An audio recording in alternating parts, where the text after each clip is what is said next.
Et en plus, Boston s'est entêté à laisser Luke Cornett sur Derrick Jones Jr., qui du coup a fait son carrière high parce que du coup, il pouvait attaquer bêtement les espaces et prendre des catch and shoot à 3 points. Mais ça, on en a parlé de Joe Mazzulla, le roamer Ouais, fou là, c'est... de vouloir à chaque fois mettre un gros, donc Luke Cornett ou Porzingis sur des petits. C'est avec toi qu'on en a parlé, je crois, ou contre Casey, mais Luke Cornett sur Wiggins, il se fait complètement griller la pilule, je crois qu'on avait dit comme expression, ou un truc comme ça. C'est ce qu'on avait dit, mais oui, c'est un peu tartiner la beurette, ou je suis un truc comme ça. Mais Porzingis aussi, je sais plus, mais il y a pas mal de matchs récents où à chaque fois, effectivement, on s'est dit, mais ok, il y a un peu ce jeu de, on va mettre le gros sur un petit pour le faire roamer, le faire rôder autour du panier, mais en ce moment, c'est vrai qu'il y a des fois, ça marche pas, et pourtant, on répète beaucoup cette stratégie, quoi, au final. Je sais plus quel match récent j'ai vu, mais il y a des, j'arrive plus à me souvenir, mais il y a des matchs comme ça où on se disait, mais non, ça marche pas, et on le fait trop, quoi. Et comme tu dis, en fait, tu peux aussi tomber sur le match, mais là, tu nous dis Derrick Jones Jr., où le mec il punit, quoi. Le mec il met des 3 points, alors il drive au panier. Le cas de Aaron Wiggins aussi il y a 2 semaines là contre OKC, Wiggins, moi je veux bien qu'on mette Luke Cornet sur Wiggins, mais Wiggins c'est pas un non-shooter en plus, tu vois. C'est non seulement il mettait des shoots, mais en plus il a du dribble, il pouvait aller au panier. Donc tu vois, ça aussi c'est l'aspect où je me dis, est-ce qu'on n'abuse pas parfois un peu de cet aspect de vouloir avoir un safety, un roamer, c'est-à-dire un pivot qui est mis sur un plus petit pour rôder autour du panier, quoi. C'est, au final, les équipes sont prêtes maintenant, elles savent que ça va venir et elles s'ajustent, quoi. Bah ouais, tu vois, et la nuit dernière, du coup, c'est Porzingis qui joue en safety et qui ignore Hachimura à 3 points. Ouais. Mais du coup, Hachimura, il n'hésite pas à les prendre ou à driver quand il a de l'espace. Et les moments où du coup, Porzingis défend plutôt sur Davis, t'as du pick and roll et du coup, bah là, les Lakers, ils attaquent le drop, quoi. C'est ça, Donc, en fait, c'est aussi, tu fais ça parce que t'as aussi une certaine dose de rigidité.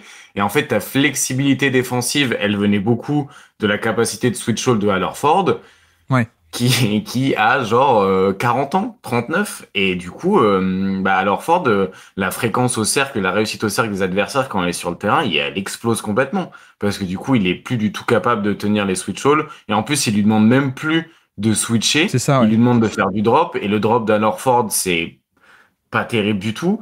Ce que j'allais dire, c'est que tu vois, les Lakers enfin, toute cette saison, mais les Lakers, on l'a vu, on a fait faire du drop.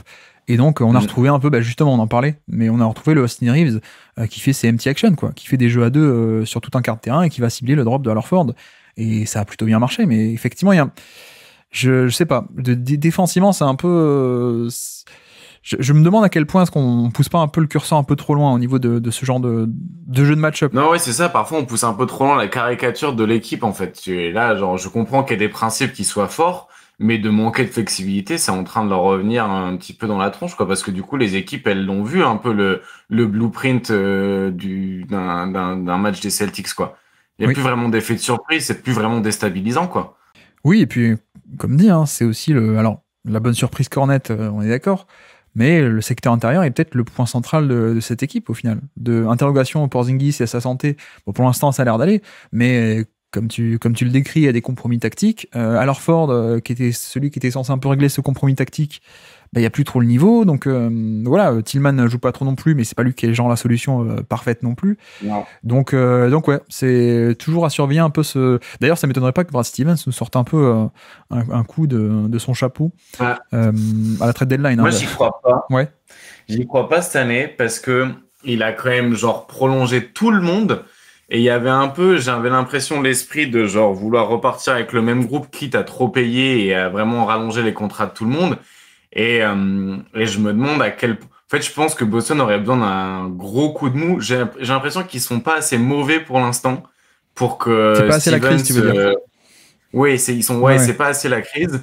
Et en plus, c'est sur des trucs où, tu vois, la défense, on en parle comme un truc qui est problématique, mais pour l'instant, quand tu regardes les ratings, ça tient encore un peu. Oui, bien sûr. Et du coup, les problèmes viennent plus de l'attaque, mais du coup, c'est lié à un manque de réussite à 3 points et à un manque de spacing, mais qui est peut-être juste passager. Mais bon, d'un autre côté, tu as des vrais problèmes d'exécution. Hier, il y a des passages défensifs. Franchement, la défense de Jaylen Brown, c'est misérable cette saison. C'est catastrophe. Quand je pense qu'il y a des mecs qui voulaient l'envoyer au All-NBA, All-N Defensive Team, ça me fout en rogne. Mais la nuit dernière, il y a des passages où il comprend même pas que Boston est en train de défendre en zone. Ça veut dire que lui, il est en individuel. Mais du coup, il suit les mecs sur les cuts. Du coup, il vide totalement la zone qu'il est censé défendre et ça ouvre des tirs à 3 points. Et t'es là, mais pas possible. Fait 9 ans que t'as été drafté une défense de zone, ça s'appelle une défense de zone parce que tu défends une zone du terrain, en fait. Et il y a des trucs comme ça sur cut, il se fait bouffer et je pense qu'il joue blessé parce que même en défense individuelle contre les Clippers, il a du mal à rester devant Amir Coffey et Kevin Porter Jr. Donc j'ai l'impression que cette équipe joue fatiguée.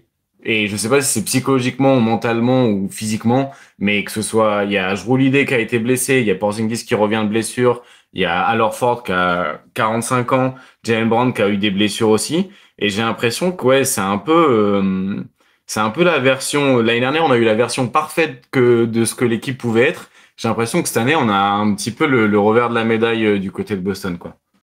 Ouais, j'essaie de regarder qu'est-ce qui pourrait être disponible pour pas cher, mais je vois pas grand monde. Hein. Ou alors Daniel, je fais une fleur, il vous envoie Walker Kessler. Après, ça résout pas non plus tous les problèmes. Mais oui, c'est un peu cet aspect où Boston aime bien défendre en switch all, ça on le sait.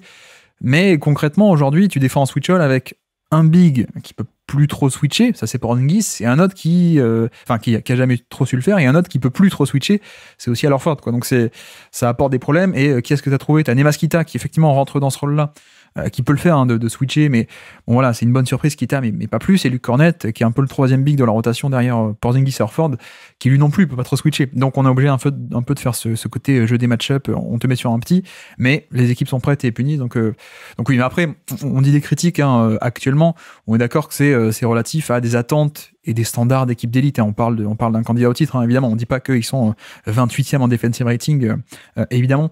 Mais oui, tu vois, là, pareil, hein, les Lakers qui ont cette capacité à faire soit post-up, soit pick and roll, bah, j'ai trouvé qu'hier contre Boston, ça attaquait en post-up et ça marchait bien, quoi. Je crois que c'est première ou deuxième action du match où on envoie LeBron en post-up sur je sais plus qui. Il y a Jrue Holiday qui l'abandonne pour venir aider, et en fait on est prêt, on envoie la passe dans le corner opposé parce qu'on sait qu'il y aura telle aide et tout, et en fait ouais, il y a cet aspect, on arrive à finalement cibler, quoi.